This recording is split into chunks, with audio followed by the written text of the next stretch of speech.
et Allah t'avait déjà confié un don, mais que tu ne l'avais jamais reconnu, des signes étranges dans ta vie, des intuitions fulgurantes, des rêves qui deviennent réalité, une parole qui touche les cœurs. Et si ce n'était pas le hasard, et si ton cœur était en train de recevoir une lumière divine, silencieuse mais réelle, aujourd'hui, tu vas découvrir ce que peu de gens savent sur les dons spirituels en islam. Et attention, certains dons, mal compris, peuvent devenir des malédictions déguisées. Beaucoup de musulmans vivent des manifestations mystérieuses, des sensations profondes, des visions brèves, mais n'osent pas en parler, par peur d'être jugés, ou pire, par peur d'être dans l'illusion. Mais dans ce voyage spirituel, tu vas comprendre que certains awliya ont reçu des dons puissants comme la basira, la hikmah, ou encore des karamats. Mais tous ont dû passer par des épreuves terribles pour les porter. Et toi, sauras-tu reconnaître les signes qu'Allah subhanahu wa ta'ala t'envoie? Sauras-tu faire la différence entre un vrai don spirituel et un piège de ton propre ego? Ou pire, d'un djinn rusé déguisé en guide? Ce que tu vas entendre dans cette vidéo va changer ta manière de prier, de méditer, de parler, et surtout de voir le monde invisible autour de toi. Ne clique pas ailleurs, parce que les secrets que tu vas entendre maintenant, personne ne les enseigne dans les mosquées ordinaires. Et toi qui regardes sans être abonné, prends 2 secondes pour t'abonner maintenant à notre chaîne Lumière dans l'ombre. Des milliers de personnes regardent nos vidéos sans s'abonner, mais toi, tu peux faire partie de ceux qui reçoivent chaque semaine une guidée spirituelle profonde et authentique. Active la cloche pour ne rien manquer des révélations à venir. Il y a des vérités que seule l'âme éveillée peut reconnaître.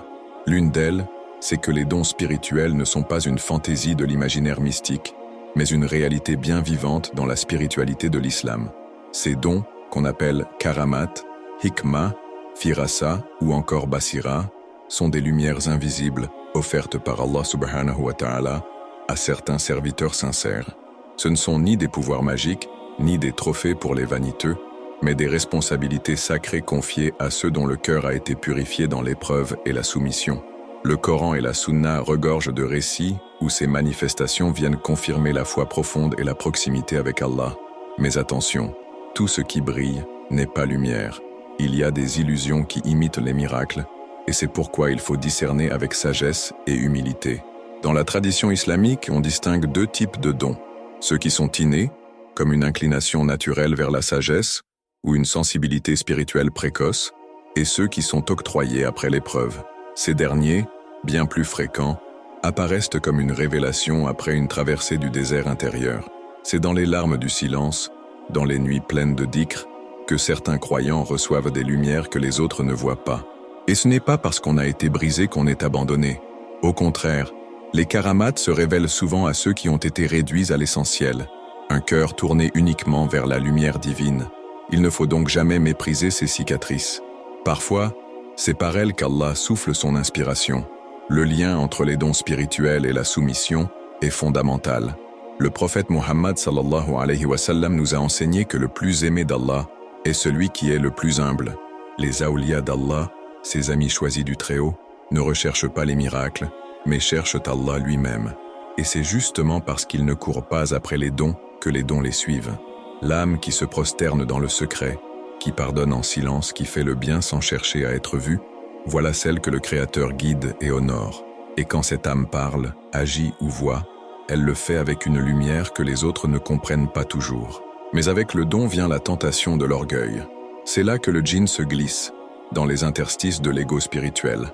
Certains, grisés par des sensations intérieures ou des visions, pensent être élus au-dessus des lois divines.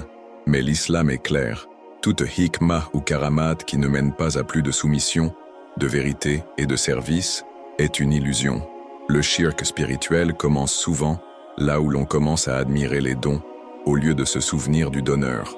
Il faut donc toujours revenir au dhikr, à l'humilité, à la purification de l'intention. Sans cela, le don devient un piège doré. Rappelons-nous enfin les exemples lumineux du prophète Isa alayhi salam, du prophète Moussa alayhi salam et des sages comme Al-Khidr, tous reçurent des karamats, mais toujours au service d'une mission divine. Aucun ne les utilisa pour impressionner ou dominer. Leurs miracles étaient discrets, souvent incompris, et pourtant porteurs d'une vérité céleste. Celui qui reçoit un don doit se demander « Est-ce que cela me rapproche d'Allah subhanahu wa ta'ala ou est-ce que cela gonfle mon ego ?» Car le plus grand don, ce n'est pas de voir l'invisible, mais d'aimer Allah dans le visible et l'invisible. Et à ce niveau, nous sommes tous appelés à être des serviteurs discrets, porteurs d'une lumière silencieuse. Il existe une vision qui dépasse les yeux, une clarté qui ne vient pas des pupilles, mais du cœur. Dans l'islam, cette lumière intérieure porte un nom puissant, Basira. C'est un don que seul Allah subhanahu wa ta'ala peut accorder, une perception profonde de la vérité au-delà des apparences. On peut vivre dans l'obscurité extérieure, mais être illuminé de l'intérieur, car celui dont le cœur est purifié par le dhikr, la soumission, la sincérité, reçoit une lumière invisible qui le guide même dans les ténèbres les plus épaisses. Le Coran affirme clairement « N'est-ce pas par la lumière d'Allah qu'il marche parmi les hommes » Sourate 6, 122. Voilà la basira, une clarté accordée à ceux qui ont lavé leur âme de l'orgueil et des illusions. Certains maîtres de la spiritualité islamique disent que la firasa, cette capacité de percevoir la vérité chez autrui, est une branche de la basira. Le prophète Muhammad sallallahu alayhi wa sallam disait « Prenez garde à la clairvoyance du croyant, car il voit avec la lumière d'Allah », rapporté par At-Tirmidhi. Ce n'est pas de la magie, ce n'est pas un sixième sens étrange. C'est une guidée, une lucidité spirituelle donnée à ceux dont le cœur bat au rythme du souvenir d'Allah. Ces gens ressentent le mensonge sans qu'on leur parle, voient le danger sans le toucher, sentent l'ombre qui se cache derrière les sourires. C'est une révélation silencieuse, une inspiration continue, qui ne se voit pas mais qui transforme tout. Mais cette lumière est fragile. Le plus petit péché, le plus subtil shirk, peut l'éteindre. Et l'ennemi, le djinn trompeur, adore se déguiser en intuition divine. Voilà pourquoi la vigilance est essentielle. Tout ce qui se prétend vision n'est pas vérité. Le silence intérieur et le retour constant au Coran sont les clés pour discerner entre la basira véritable et les illusions tissées par le nafs, l'ego ou les djinns. Parfois, ce qu'on croit être un signe est un test. Parfois, ce qu'on interprète comme un miracle est une épreuve. D'où l'importance d'être humble dans la vision et de consulter les sages, les awliya, les maîtres de la hikmah, avant d'agir sur ce qu'on ressent. L'activation de cette basira demande du travail spirituel profond, pas seulement des prières mécaniques ou des jeûnes formels, mais un dhikr vivant, un silence fécond, une solitude choisie. On raconte que certains awliya voyèrent les anges en rêve, ou ressentaient dans leur cœur la présence d'une vérité avant qu'elle ne se manifeste. Mais ils ne l'annonçaient pas hautement. Ils gardaient cela comme un secret entre eux et Allah subhanahu wa ta'ala, car le véritable prophète de son époque, c'est celui qui écoute plus qu'il ne parle, qui observe plus qu'il ne réagit, celui qui voit avec les yeux du cœur, et non avec les yeux de la tête. Et si tu te demandes si toi aussi tu peux recevoir cette lumière, la réponse est oui. Tout musulman, toute musulmane, sincère dans sa soumission, constante dans son dhikr, patiente dans l'épreuve, peut recevoir ce don silencieux. Il ne fait pas de bruit, il n'éclaire pas le monde autour, mais il transforme ton regard sur les choses. Tu ne verras plus les gens comme avant, tu ne jugeras plus comme avant, car Allah, dans sa miséricorde, t'aura donné l'essentiel, voir l'invisible avec l'œil du cœur. Il y a des moments dans la vie où l'on parle sans avoir vraiment réfléchi, et pourtant, chaque mot touche, guérit ou secoue. Ce phénomène n'est pas le fruit du hasard. Dans la spiritualité islamique, cela s'appelle hikmah, la sagesse inspirée. Un don subtil, mais redoutablement puissant. Allah subhanahu wa ta'ala dit dans le Coran « Et quiconque reçoit la sagesse a certes reçu un bien immense. » Sourate 2, 269. C'est cette lumière qui descend dans le cœur d'un croyant pur et transforme ses paroles en instruments de guider. Le musulman qui reçoit ce don ne parle pas beaucoup, mais quand il parle, le silence s'impose autour de lui. Ce n'est pas un savant avec des diplômes, mais un cœur connecté à la vérité. Le prophète Muhammad sallallahu alayhi wa sallam disait des choses si simples, mais qui traversèrent les siècles. Pourquoi? Parce que chaque mot qu'il prononçait était imprégné de révélation, de sagesse et d'inspiration. Dans notre époque, certains awliya, par leur soumission sincère, leur foi constante et leur purification intérieure, héritent de cette capacité à dire des vérités profondes avec des mots du quotidien. Un père de famille, une vieille femme pieuse, un commerçant honnête, tous peuvent être des porteurs de hikmah sans le savoir, car Allah donne ce don à qui il veut, souvent à ceux qu'on ne remarque même pas. Mais attention, toute parole inspirée n'est pas forcément divine. Le djinn malin, le nafs rusé, peuvent aussi souffler des mots doux et creux. L'illusion peut déguiser le mensonge en sagesse. Voilà pourquoi il faut toujours vérifier si cette parole ramène à Allah subhanahu wa ta'ala ou au contraire, attire vers l'ego. Le shirk peut s'infiltrer même dans les plus beaux discours. Et parfois, celui qui parle au nom de la vérité n'est qu'un acteur brillant, guidé non par la lumière, mais par les ténèbres déguisées. C'est pourquoi l'écoute intérieure, la prudence et la soumission au Coran restent nos boussoles. Ce qui prépare ce don, ce n'est pas la lecture de 1000 livres, mais le silence. Un silence habité, lumineux, enraciné dans le dhikr. Celui qui sait se taire devant Allah finit par parler avec sa guidée. Il ne s'agit pas de fuir le monde, mais de savoir quand se retirer pour purifier sa voix.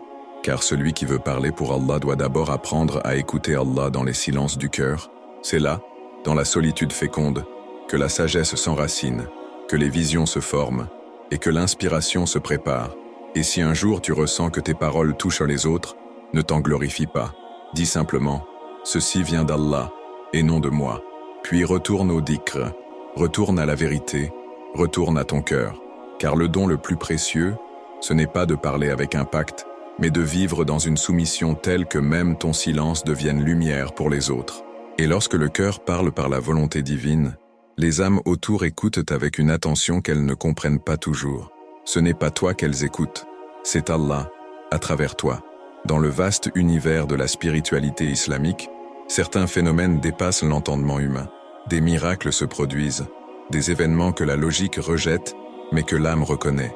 Ce sont les karamats, ces manifestations surnaturelles qu'Allah subhanahu wa ta'ala accorde à certains de ses serviteurs pieux. Attention, il ne s'agit pas ici de la magie noire ou du cire interdit, mais bien d'un don sacré, une lumière émanant de la vérité et de la soumission profonde. Le Coran regorge d'exemples, tout comme les hadiths, où des signes apparaissent pour réconforter, avertir ou guider. Mais dans ce monde saturé de faux éclats, comment distinguer ce qui est réellement divin de ce qui est pure illusion? Prenons un exemple souvent rapporté par les maîtres du soufisme. Un homme pieux, connu pour sa discrétion et son dhikr constant, traverse un fleuve sans se mouiller. Pour lui, ce n'est pas une prouesse, mais un signe d'Allah subhanahu wa ta'ala pour l'encourager dans son chemin. Pourtant, ce même acte pourrait être imité par un djinn, un sorcier, ou même un orgueilleux possédé par le shirk. Voilà pourquoi la hikmah, la sagesse, est essentielle pour discerner les vrais karamats. Le critère le plus sûr est simple. Ce miracle pousse-t-il à la foi, à la purification, à la vérité, ou nourrit-il l'ego, la curiosité malsaine, ou la dépendance aux phénomènes spectaculaires? Il faut comprendre que même le prophète Muhammad sallallahu alayhi wa sallam a mis en garde contre la séduction des signes. Les gens de Pharaon voyaient des miracles tous les jours, mais leur cœur restait fermé. Le miracle ne garantit rien. Il peut être une bénédiction ou une épreuve. Oui, une épreuve. Allah teste parfois ses serviteurs avec des dons visibles pour voir s'ils restent humbles ou s'ils se détournent de lui. Et certains awliya rapportent qu'ils ont supplié Allah subhanahu wa ta'ala de retirer leurs dons, car la pression spirituelle était trop forte. Une vision qui t'éblouit peut cacher une responsabilité écrasante. Alors comment éviter de tomber dans le piège? En cultivant une relation intime avec le Coran, en multipliant le dhikr, en restant petit dans son cœur même lorsque les autres te voient comme un géant de lumière. Le véritable don ne cherche pas la scène. Il agit en secret, il soigne sans bruit, il éclaire sans se montrer, et surtout, il ramène toujours à Allah, jamais à soi. Si un phénomène te coupe de la soumission, du silence, de la vérité, alors il ne vient pas du Très-Haut. Peut-être vient-il de l'ombre. Peut-être est-il là pour tester ton discernement. En définitive, les karamats sont réelles, oui, elles existent. Elles sont parfois foudroyantes, parfois subtiles comme un frisson, mais elles ne sont jamais un but en soi. Elles ne sont qu'un passage, un message, une caresse du ciel sur une âme en feu. Et si tu ne vis jamais de miracles spectaculaires, ne t'inquiète pas. Le plus grand des miracles, c'est peut-être que tu sois encore guidé, encore croyant, encore debout malgré tout. Et cette guidée silencieuse dépasse tous les éclairs. On parle souvent des dons, rarement de ce qu'ils coûtent. Pourtant, chaque lumière céleste projetée sur une âme porte en elle une ombre, un poids sacré. Les karamats, la hikmah, la firasa ou la basira ne sont pas de simples décorations spirituelles. Elles sont des responsabilités, des épreuves déguisées. Allah subhanahu wa ta'ala ne donne rien sans raison. Et plus le don est grand, plus l'exigence qui l'accompagne l'est aussi. Certains des plus grands awliya, comme Sidi Ahmad al-Badawi ou Abd al-Qadir al-Jilani, ont avoué avoir supplié Allah de leur retirer certains dons, tant leur fardeau était lourd. Car oui, la lumière peut brûler. Imagine quelqu'un qui voit les péchés des autres sans pouvoir les dire, qui entend dans son cœur les avertissements du ciel, mais ne peut les partager. Imagine devoir rester en silence devant une vérité que personne ne croira. Voilà le prix du don. Ce n'est pas la popularité, ce n'est pas la reconnaissance. C'est souvent l'isolement, l'incompréhension, la solitude de celui qui sait, mais ne peut parler. Et parfois, Allah subhanahu wa ta'ala retire le don sans explication. Une basira vive devient soudain floue. Une hikma tranchante devient hésitante. Est-ce une punition ou une purification? Ce moment où le don disparaît est peut-être la plus grande des épreuves. Certains se perdent, sombrent dans le shirk en cherchant à le récupérer par la force, par la magie, ou même en pactisant avec les djinns. Grave erreur, car le don ne revient que lorsque l'âme revient. C'est une guidée, pas un jouet, un souffle divin, pas un pouvoir à maîtriser.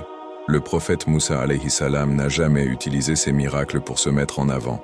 Il a même douté, pleuré, supplié.